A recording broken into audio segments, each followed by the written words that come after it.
좋아요, 구독! 과열 양상을 나타내고 있는 업종은 좀 조심스러운 투자 접근이 필요할 듯합니다. 이 주가 상승 이후 어떤 투자 전략을 세워야 할지 물어봤습니다. 자, AI는 이런 답변들을 내놨는데요. 이 주가가 이미 상승한 상태라면 높은 주가와 낮은 수익률이 조화롭지 않을 수도 있을 수 있기 때문에 기존 투자 포트폴리오의 리밸런싱이 필요하다. 또는 투자의 이 다변화를 말하는 듯합니다. 여기에 기본적인 분석이 또 필요하겠고요. 또한 저평가된 성장주를 좀 찾는 거에 좀 힘을 실어봐라 이런 말도 했고요. 또한 리스크 관리라는 이런 답변도 좋습니다. 또한 다양한 자산 클래스를 조금 고려해봐라 이런 의견도 좋습니다. 자, 이사님, 이 챗 GPT 의견, AI 참견 어떻게 보셨을까요? 네, 혹시나 뭐든지 다리 차면 기울기 마련이지 않겠습니까?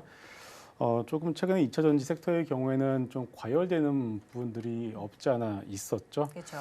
특히나 이제 최근에 들어서 여러분들이 보시게 되면은 좀 많은 부분들이 좀 대표적으로 과열에 대한 모습들을 보였던 것 같습니다. 네. 우리가 뭐 우스갯소리를 하는 얘기도 있지 않겠습니까? 네. 뭐 지하철에서 많은 사람들이 이렇게 얘기를 하고 있고 유튜브를 통해서 보는 영상들 그리고 평소에 연락을 하지 않았던 분들이 전화 와서 연락이 와서 네. 에코프로 사면 어떻겠냐라는 질문들도 많이 이제 네네. 하셨을 것 같습니다. 네네. 자, 그러다 보니까 이제 슬슬 좀 많이 다 왔었다라는 느낌을 이제 모두가 다 생각을 했었는데 네. 주가는 우리의 예상보다 조금 더 갔던 것도 사실이에요. 네. 그러다 보니까 이제는 이제 더 이상 이제 이 부분에서 이제 가냐 아냐, 뭐 밸류에 대한 논란이 상당히 뭐 많을 수밖에 없는데. 자, 일단은 이제 대부분의 증권사들, 물론 오늘 아침에도 네. 하나투자증권에서 리포트가 나왔죠. 네. 외국계 증권사에서도 이 에코프로 그룹주에 대해서는 비싸다라는 평가를 이미 내린 상황이고요. 하나증권에서도 비싸다라고 해서 실질적인 매도 의견을 이제 내놓았습니다. 네. 이제 결론에 대해서 말씀드리게 되면은 역시나 뭐 비싸다고 하는 것에 저도 역시나 동의를 이미 하고 있는 네네. 상황이고요. 이게 가정에 대한 부분들입니다. 지금 이러한 상황이 지속이 된다라면은 네. 향후 이제 뭐 5년, 10년 뒤에는 시가총액이 이 정도까지 갈 수가 있으니까 네. 지금의 시가총액은 쌀 수밖에 없다라는 논리를 그렇죠. 이렇게 한다라면은 네. 물론 싸다라고 우리가 볼 수가 있겠죠. 네, 하나증권의 이 지금 보도 내용을 저희가 조금 준비를 해봤는데 현 시각 총액은 5년 후 예상 기업 가치를 좀 넘어섰다 이런 의견까지 있죠. 맞습니다. 덧붙여 주시죠. 네. 네.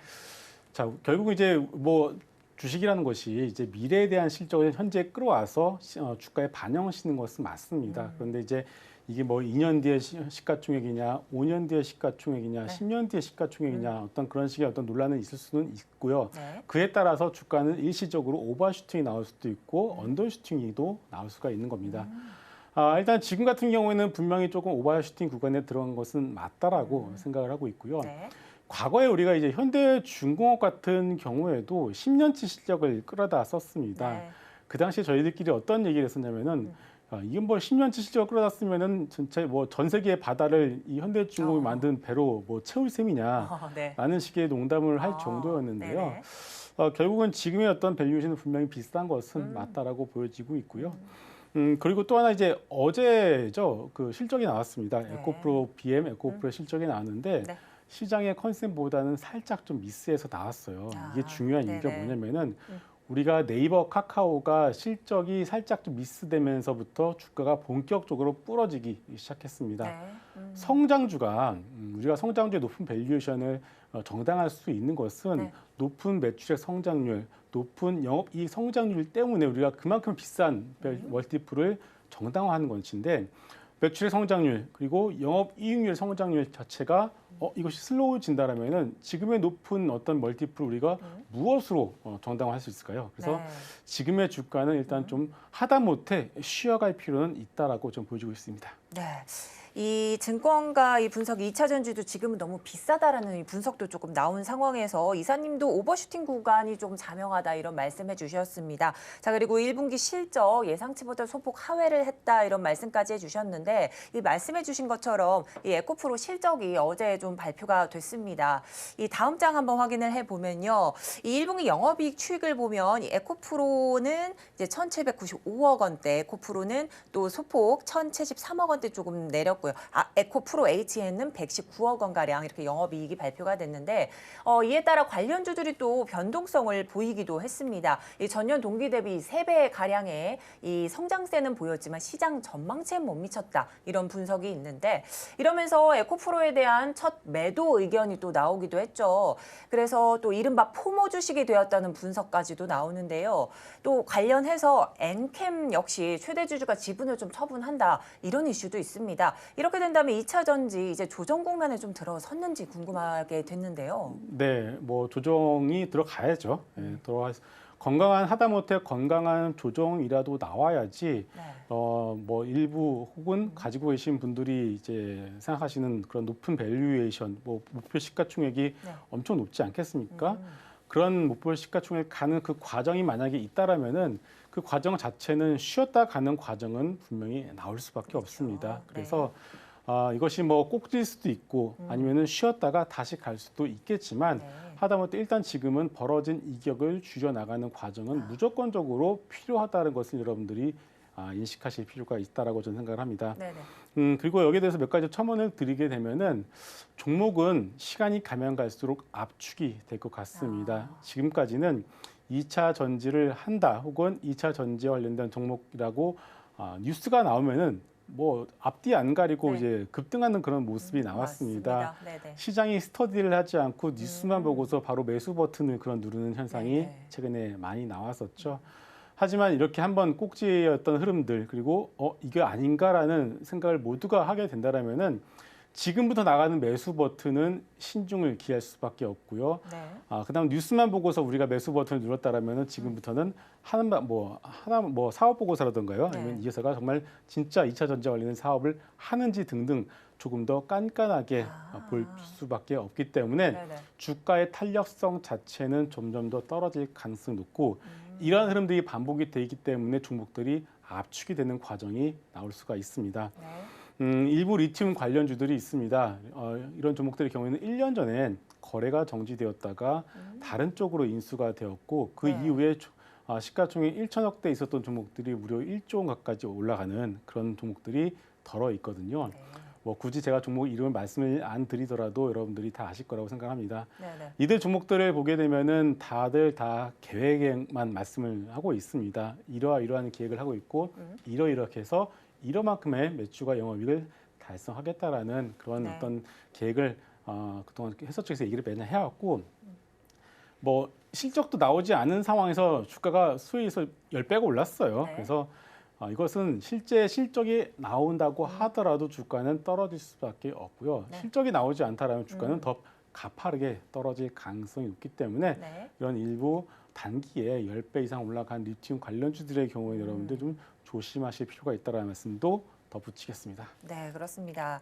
자, 이런 상황 속에서 주가 조정세가 조금 그 국면에 좀 접어들었다 이런 말씀을 좀 해주셨는데 엔캠 같은 경우에도 오늘장 좀 하락세를 좀 면치 못하고 있습니다. 또한 최근 2차 전지의 좀 이례적인 이런 강세 속에 뭐 사명이나 사업 방향도 2차 전지로 조금 바꾸는 좀 기현상이 나타나는 이런 현상을 좀 꼬집어 주셨는데요.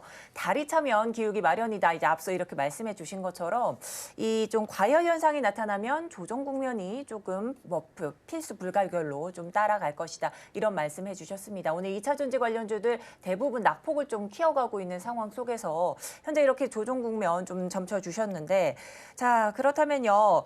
이 2차 전지는 반도체를 이을 다음 타자가 될 수 없다는 좀 지적도 나오는 상황인 듯합니다. 두 산업의 속성부터가 조금 다른 상황이죠. 반도체와 2차 전지. 그렇다면 이 두 산업에 대해 각기 다른 투자 전략을 좀 세워야 될 것 같은데 어디에 방점을 좀 둬야 될까요? 네, 일단은 지금까지의 주도주는 누가 뭐래도 2차 전지 섹터가 맞았고요. 네. 에코프로만 놓고 보더라도 올해 들어서 1월인가요? 1월 달 들어서 지금까지 4개월 동안 주가가 10만 원을 뚫고 나서 70만 원대까지 거의 7배가 단기간에 올랐습니다. 네. 시가총액이 SK 이노베이션만큼 올라가 있는 상황이죠. 결국은 이제 뭐 장기적인 성장성 그리고 영업이익 이런 것들을 봤을 때 훌륭한 주식이었음에는 불명하지만은 너무 좀 미래에 대한 성장성을 너무 급하게 끌어다 쓴 것도 맞다라고 보여지고 있습니다. 그래서 네네. 결국 이제 2차 전지의 경우에는 주도 섹터의 어떤 자리를 어떻게 보면 이제 좀 내어줄 가능성이 좀 있다라고 좀 보여지고 있고요. 네네. 말씀하신 것처럼 반도체 섹터를 비롯한 이제 소위 IT 섹터 아니겠습니까? 네. OLED도 비롯해서 이런 반도체 OLED를 비롯한 IT 섹터의 경우에는 2차 전 섹터의 뒤를 이어받아서 물론 추가적인 어떤 주도 섹터를 이어받을 가능성이 좀 분명히 있다라고도 생각을 합니다. 네. 그렇기 때문에 있잖아요. IT 섹터의 경우인데 다만 우리가 좀 봐야 될 부분들이 실적에 대한 부분들입니다.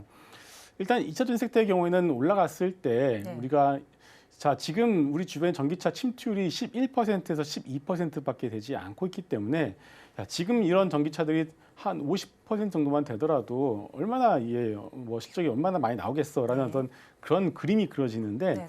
이런 IT 섹터의 경우에는 우리가 지금 그릴 수 있는 그림은 이제서야 좀 바닥을 잡았어 정도입니다. 그쵸. 그렇기 때문에 네. 반도체도 지금 우리가 살펴보는 것이 재고를 보고 있고요. 네. 그리고 수요를 보고 있고 하다못해 어제는 디램 가격이 이제 조금 올랐거든요. 네네. 그것만 가지고서 우리가 좋아하고 있는 상황이에요. 그래서 이런 2차 전지만큼의 그림과 성장성을 아직까지는 IT 섹터에서는 찾아볼 수가 없기 때문에 IT 섹터의 경우는 바닥을 잡았다라고는 볼 수는 있겠지만 네. 2차 전지 섹터만큼은 강한 상승세를 기대하기는 아직까지는 좀 이르다. 좀 이렇게 봐야 될 것 같습니다. 네, 이 반도체 섹터는 지금 현재 바닥을 다지는 조금 국면이긴 하지만 이 2차 전지만큼의 시세 분출은 조금은 어려울 수 있겠다 이런 말씀해 주셨습니다. 자, 그런데 2차 전지가 앞서 이제 조정 국면에 좀 접어들었다 이런 말씀해 주셨는데 그렇다면 2차 전지주들 조정 추이에 따라서 뭐 재접근 전략들을 조금 취해봐야 될 것 같습니다. 어떤 포인트들을 좀 체크해야 될까요? 네, 아까도 말씀드렸지만은 종목은 압축이 될 가능성이 높고요. 네. 압축이 된다는 것은 결국은 가장 강한 주도주 위주로 여러분들이 보실 필요가 있다라고 생각을 합니다. 네. 주도주는 아마 여러분들 다 아시는 종목입니다. 결국은 에코프로 BM 그리고 포스코 홀딩스 네. 이렇게 세 개의 종목 위주로 여러분들이 압축해서 보시되 다만 이제부터 접근하는 어떤 그런 타이밍과 위치의 경우에는 어느 정도의 기술적 분석도 필요할 것 같습니다. 5일선 정도의 어떤 단기적 접근보다는 네. 21선까지는 조금 기다리는 좀 여유 있는 그런 자세가 지금부터는 좀 필요하지 않을까 이렇게 생각하고요. 다른 어떤 뉴스에 의해서 네. 뒤늦게 올라왔었던 여러 2차 전지 섹터 관련주들이 네. 많습니다. 이런 종목들의 경우에는 전체적인 섹터의 업황 자체와 센티라고 하죠. 심리가 꺾일 때는 다시금 제자리로 돌아갈 가능성이 있기 때문에 잽싸게 이런 종목들의 경우에는 포트폴리오에서 좀 정리를 하시는 것이 좋아 보이겠습니다. 네, 앞으로 이 에코프로 BM 또 포스코홀딩스 등으로 좀 압축해서 이 기술적 접근으로 조금 투자 포인트를 좀 잡아보셨으면 어떨까 이런 말씀해 주셨는데요. 자, 이제 그렇다면 이 2차 전지 돌풍이 잠시 식는 사이에 좀 강세를 이어갈 다음 타자가 조금 궁금한 상황입니다. 차기 주도주가 어디가 될지도 궁금한데요. 네. 지난주부터 이번 주까지 2차 전지 섹터를 제외하고 주간 상승률로 봤을 때 네. 많이 올라와 있는 종목들을 보시게 되면은 바이오 섹터들의 종목들이 상당히 좀 두각을 네, 나타내고 네. 있습니다. 네. 근거는 결국 이제 그룹핑 돼야 됩니다. 많은 종목들이 같이 끼리끼리 무리를 지어서 올라오는 것들이 많아야지만 그것을 그렇죠. 우리가 주도 섹터라고 부를 수가 네. 있습니다.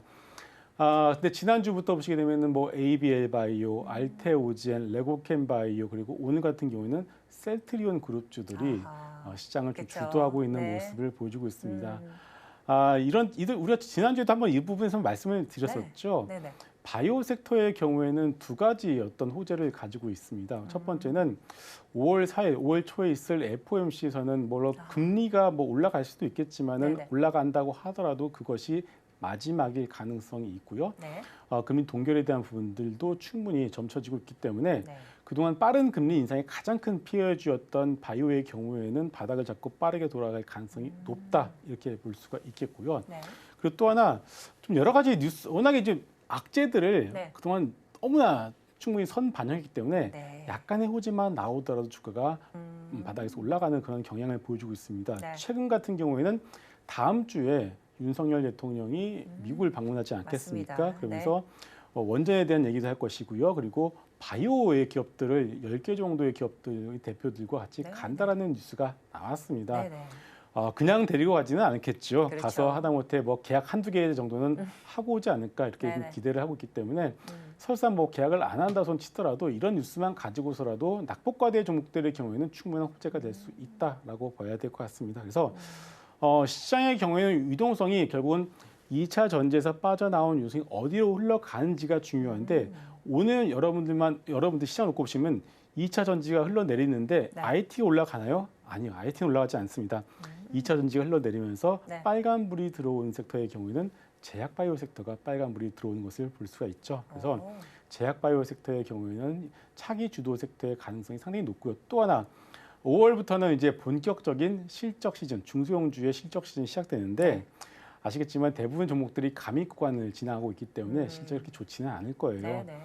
그렇다면은 실적 기대감이 제약바이오 섹터의 경우에는 높지가 않습니다. 네. 그렇기 때문에 실적 기대감이 없는 섹터이기도 하기 때문에 제약바이오 경우에는 실적 시즌의 노이즈도 상당히 낮다라는 것을 봤을 때 네. 뭐 하다못해 이번 다음 주에 뭐 미국에 방문을 하고 나서 어떤 계약에 대한 부분들이 나오거나 아니면은 어떤 기업들이 공급 계약이나 하다못해 라이센스 아웃 계약을 한두 개 정도만 만들어내 준다라면은 네. 시장의 분위기는 2차 전지 섹터에서 제약바이오 섹터로 순식간에 몰려들 수도 있을 것 같습니다. 네. 자, 이제 차기 주도주로 바이오, 제약바이오 섹터들 좀 꼽아주셨는데 여기에 또 5월 FMC와 또 이번 윤 대통령 EB 방문 때 제약기업의 CEO가 좀 동행한다 이런 이슈까지 함께 짚어주셨습니다. 여기에 이 제약바이오주들 좀 강세장을 좀 전망을 해주셨는데 그렇다면 이 앞서 2차 전지주에서는 뭐 포스코홀딩스, 에코프로 BM 이렇게 좀 추격해서 봐라 말씀을 좀 해주셨고 그다음에 차기 주도주로 제약바이오 좀 꼽아주셨는데요. 그렇다면 더욱더 주목해 볼 만한 뭐 섹터와 업종들, 뭐 종목들 좀 궁금합니다. 이 2차 전지 내에서 제2의 에코프로가 또 나올 수 있을지 아니면 차기 주도주에서 공략주를 좀 살펴봐야 될지 어떤 의견이실까요? 네, 일단 뭐 만약에 제약바이오가 섹터가 네. 차기 주도 섹터가 된다라고 가정을 한다라면은 저는 삼천당 제약이 그 종목이 되지 않을까 네. 이렇게 생각을 하고 있습니다. 네. 그 근거는 두 가지로 말씀을 드릴 수 있겠는데요. 첫 번째는 대부분의 제약바이오 종목들이 얼마 전까지만 하더라도 52주 신저가 부근에서 올라오지를 못하고 있었습니다. 네.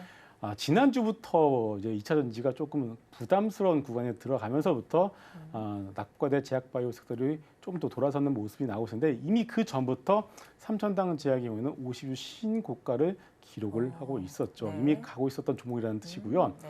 두 번째는 지금 당장 어떤 재료 혹은 공급 계약 그리고 어떤 재료가 나올 가능성이 가장 높은 종목이 무엇이냐라고 물어보신다라면 역시나 네. 삼천당 제약이 가장 높다라고 봐야 될 것 같습니다. 네. 왜냐하면은 그동안 공시를 통해서 보시게 되면은 뭐 경구용 인슐린의 경우에도 한 달 이내 공시를 하겠다라고 얼마 전에 발표를 했고요. 네네. 그리고 전 세계에서 두 번째로 아일리아 시밀러 동등성 평가 즉 성공을 했기 때문에 네네. 언제라도 이 미국, 유럽, 북미 쪽으로 해서 공급 계약, 아일리아 시밀러 공급 계약이 나오더라도 전혀 이상하지가 않습니다. 그래서 지금 같은 경우에는 쉬어가는 이유가 네. 낙폭과대 종목들로 먼저 시장은 수급이 먼저 들어가게끔 되어 있거든요. 그래서 낙폭과대 종목들, 뭐 셀트리온, 네. 알테오젠, 레고케임 바이오 같은 종목들이 먼저 올라가고 네. 먼저 올라갔었던 삼천당제약은 쉬어가는 흐름이 나오지만 이것이 마무리가 되면은